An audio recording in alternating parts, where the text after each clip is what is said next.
Kwema tu. Mambo yanaendaje? Mambo poa. Mbona mnaendelea na shughuli hapa? Tupo hapa tunauza nguo, unajua? Ndio. Bila shaka hii picha unaifahamu? Namfahamu. Anaitwa nani? Huyu bwana Mheshimiwa Joketi. Mheshimiwa Joketi Mwegelo. Okay, wewe unamzungumzia vipi Mheshimiwa Joketi Alban Mwegelo? Mheshimiwa kwanza hana mambo mengi. Joketi bwana. Kwanza anatuongoza kama mama. Ndio. Yaani mambo yake ni bam bam. Sawa.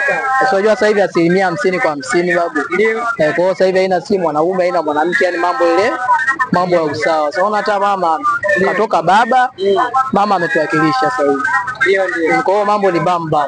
Sawa. Na nyie kama vijana mnajifunza kitu gani kutoka kwa Mheshimiwa Joketi Alban Mwegelo?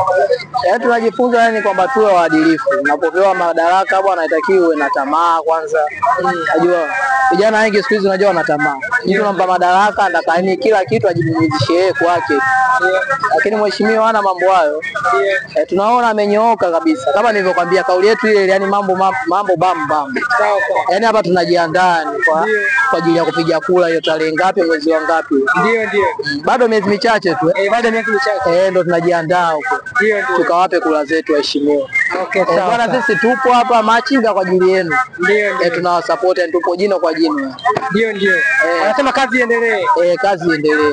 Sawa. Yaani mambo bam bam kazi iendelee.